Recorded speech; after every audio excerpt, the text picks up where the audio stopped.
高島ファルコンズの千秋です。安藤です。今日は風俗は物価高に強いっていう話をしていきたいんやけど、昨今円安とか人件費の高騰によってさ、食品だけじゃなくて電気ガスとか、日常あらゆるもんが値上がりしとる中で、風俗に関しては値段がそんな変わらんよなっていう話をしていくんやけど、実際俺も10年ぐらい前やけど、初めて行ったピンサロが7000円ぐらいやったんやけど、それがさっき調べても同じ店でな、8000ぐらいやったから、そんな変わらんのじゃないかっていうインフレは起こらんよなっていう話なんやけど、とはいえな、中には風俗のジャーナリストの方が取り上げとったんやけど、福岡の高級ソープと言われる博多アルバトロスっていう店は去年の10月1日から各コースが値上がりしたんよね。例えば120分のスタンダードコースが総額78,000から総額83,000と5,000円アップ。元が結構高いけど。元がすごい高いからさ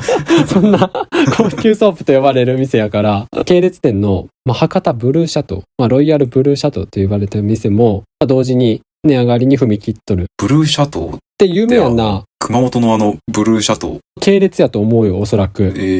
あれ系列とかあるんよ。理由としては、さっき言ったようにその物価高がどうしてもあるらしくて、テナント自体の賃料であったり、人件費の引き上げ、光熱費とか、タオルっていう一般的な諸経費が上がったことから、どうしても風俗業界でも、一部は値上がりしとるっていう感じだよね。しょうがないわな。ただ、その中でも逆に激安って呼ばれるぐらい流行っとる風俗があって、それがオナクラなんやけど。我々の大好きな。以前もちょっと取り上げたこともあるけど、オナクラは、ここの記事に書いてあるのは、2500円で多分20分とかにはなるんやけど、それがこの昨今のインフレの中、金額が変わらんっていう特殊な形態の店になるんよね。で、同じさっきのさ、これ福岡の中洲の話やったんやけど、同じ中洲にある店舗型のオナクラの2980円って店があるらしいんやけど、それがこの7月度に、去年の4号店オープンするとか繁盛して薄利多売方式って呼ばれるような感じで、徐々に店舗数を増やしとるらしいんよね。オナクラは数が増えとんのよ。そう。福岡だけじゃなくて横浜とかいろいろ、出張型のオナクラも今あるらしくて、店舗型じゃなくて。俺らがオナクラについて語った動画があると思うんやけど、昔語ったな。あれでさ、俺らがオナクラ結構ハマっとるっていうか好きっていう話をしたやんか。それも単純にその時代の流れで俺らが流行に乗っとっただけなんかもしれんな。確かにな。自覚はなかったけど、この世間の流れとともにそれに流されとっただけなんかもしれんな、俺らも。かもしれんな。でもさ、やっぱりさ、今さ、風俗業界自体もさ、新規参入っていうかさ、ライバル店が結構増えてさ、今は特に店を倒産さ、パパ活とかさ、売春とかに客を取られかねん状況やんか。っていうのもあって、インフレっていうのはやっぱ起こりにくいんじゃないかなっていう気がせんでもないけどな。確かに、風俗ってさ、まだ世間でインフレしとるさ、飲食業とかさ、他のサービス業とかとまた違うよな。供給のシステムとかが。違う。全く違うからさ。確かにその賃料とか、光熱費とかっていう販管費は上がっとるけどさ、人件費とかはさ、上げやんでもさ、従業員って確保できるやんな。多分、働いとる人って結構さ、多くが副業としてやってる人らやからさ、別に給料上げやんでもさ、そんな困らんやん。それだけで生活しとる人ばっかじゃないから。店と情の取り分がどんなもんかわからんけどさ、大きな値上がりっていうのはやっぱないし、あったとしてもまだ許容範囲やなって思える。昨今の飲食業界とかに比べたらわからんでもないかなとは思うけど。しかもさ、食料品とかと違ってさ、別になくても困らんもんやん。風俗産業って。そうやな。生きてはいけるやん。生きがいやっていう人はおるかもしれんけど、別になかったでな。風俗がなくても生きてはいけるからさ。だから、料金が上がったらただ他の店に流れるだけやもんな。上げにくいっていうのはあるよな。需要に対してさ、供給が減ったっていう説もあるよな。風俗自体がもう高級な店としてもう認知されて、利用者自体が不況でさ、手取りも少なくなって、もう風俗自体、さっき話した高級ソープに行くぐらいなら、オナクラとか、安い風俗がこれからどんどん人気になっていくなっていうのも、わからんでもない。現代のタイパ重視、コスパ重視っていうのはマッチしとる気がするわ。しかも、AV とかもさ、サブスクでもう激安で見れるやん。あと、有料でもさ、そのファンザとかで100円セールとかでもやってるしさ。だから、最悪の AV 見てさ、自分でしこればそれで終われるわけで。完結できるわけやからさ。そうやな。だから、食料品とかやったら、あそこのスーパーの値段上がったら、まあ、別の店に行くとかっていう、どっかしらでは買わなあかんもんやん、食料品って。うん。まあ生きていけんからな。でも風俗で、いろんな店が物価高だっつってさ、値段上がったら、他の店に流れるんじゃなくて、そもそも風俗に行かんくなるってだけやん。うん。そうそうそう。そういう選択肢になるもんな。どうしても行かなあかんもんじゃないから。そうそうそうそう。値上げできるような風俗店は逆にすごいと思うわ。ほんと高級店で、もうリピーターがもその風俗嬢、そうそう、その風俗嬢じゃないとあかんっていう客が、固定客がいっぱいおる店だけじゃない。う、だからさっき話したそう、福岡のソープは8万3000になったけど、まあそれでも全然やっていけるんやろな。そうそう。そこのさ、風俗嬢がさ、店変えたらもうその店に行かんくなるだけやと思うけどな。そうやな。風俗嬢の在籍しとる店に行くんじゃない？そうやんな。別に店のファンっていう人は、あんまおらんような気するけどな。うん。店のコンセプトが好きとかはあるかもしれんけどな。どっちかっていうと固定客って店に着くっていうよりはさ、そこの女の子のファンやんな。だから、ふと客にはさ、店辞めた後のどこの店で働くとか、もう店舗が変わるとかってあるんじゃない？中には。しかもさ、安いおなくらってさ、店舗持ってないおなくらが多いやん。レンタルルームとか。うん、そうやな。ってことはさ、ほとんど値上げしとんのはさ、まあ家賃。値上げの影響があるのは家賃ぐらいやん。まあ事務所とかはあっても、多分ほとんどめっちゃちっちゃいやろ。多分一人とかでやってるやろあんな。はいはいはいはい。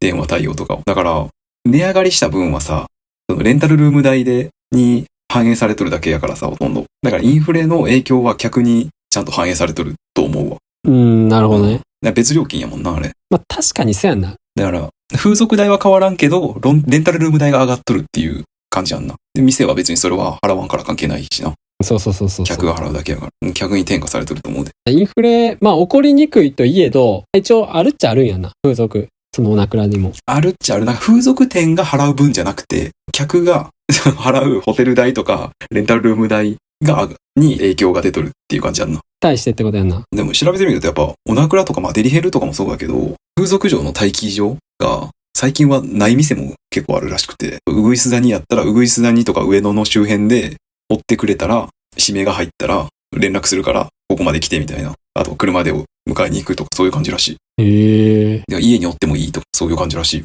あ、そうなんや。待機場があったらな、そこの家賃もかかるからな。確かにな。待機場で光熱費とかもバカにならんやろしな。今、その店を倒産さ、やりとりできるやん。ああ、立ちんぼな。そうそうそうそうそう。まあ SNS とかでもあるかもしれんけど、実際、相場がさ、値崩れって言ったらあれやけどさ、ああいうのは全部、店倒産から全部女の子に入るやんか、お金が。はいはい。だから、安くても数こなせば、まあある程度の収入にはなるっていう認識なのね。店やったら半分取られるかもしれんけど。でも、その店を倒産リスクもあるけど、これから立ちんぼとかパパ活っていうのが、やっぱもっと増えてくんじゃないかなとは思うけどな。そうやな。物価高で賃金が増えずに貧しい人が増えれば風俗嬢は増えるやろうな。で、パパ活立ちんぼがおると、あの人たちの方がやっぱ安くできるから、風俗店も値上げをできやんっていうのはあるんじゃない？まあもともとその風俗やる人ってさ、お金に困っとる人が多いからさ、給料を別に上げやんでもさ、やる人はやるよな。やると思う、それは。で、しかもさ、まあ人件費って言うとさ、まああんま言いにくいけど、まあ覚悟さえあったらさ、誰でもできる仕事やん。セックスってまあ誰でもやるもんやからさ、誰でもやるし、誰でもやれるもんやから、だから別に誰もが一定のスキルは持っとるやん。セックスとか性については。はいはいはい。そうやな。経験とかも別に問われやんっていうか、むしろ経験ない方が好まれる世界やん。まあそうやな。そういう平気の人も一定数おるからな。だからしかも、服脱げばさ、あとは客が勝手にプレイを進めてくれるからさ、コミュ力もあるに越したことはないんやけど、挨拶ぐらいのさ、コミュ力あればもう誰だってできてしまうからな。だから、働く側も結構競争やんな。まあ確かにな。供給過多なんじゃない？だから人件費上がりにくいよ。まああとは外国人が参入しやすいしな。風俗って。そうやな。もうなんか最近はな、まあ立ちんぼもなんか外国人多いし、中国人とか、ネパール人とか、タイ人とか、いっぱいおるからな。そうやな。そういう人たちがもっと安い値段でやると、やっぱり他の風俗店も値上げをしにくいよね。多くの日本人は多分外国人の風俗嬢あんまり好まんと思うけどな。日本人の方がいいって思っとる日本人のが多い客はな。まあそうやな。まあ、そう考えると、安い値段でも日本人が相手してくれるおなくらはやっぱいいよな。ウィンウィンやんな。客も店も。時間も安いし、短時間で行為を積むと考えたら、やっぱ現代に合っとるんじゃない。なくらって良くも悪くも、過剰ななんか接客はせんやんか。本当に密着とかもさ、あんまないしさ。そうやな。だからファストフードみたいな感じやんな。立ち食いそばみたいな感じやんな。だからさ、今はそんな気にする人あんまおらんかもしれんけど、コロナとか密着でさ、そういう濃厚接触、濃厚接触嫌なんやったら風俗行くなよっていう話にはなってくるんやけどさ。そういうの気にする人からすれも、オナクラっていうのはいいと思う。そうやな。店側もさ、回転が早いし、回そうと思えばすごい勢いで回せるよな、あんなの。20分、これ1時間3回とか回せるからな。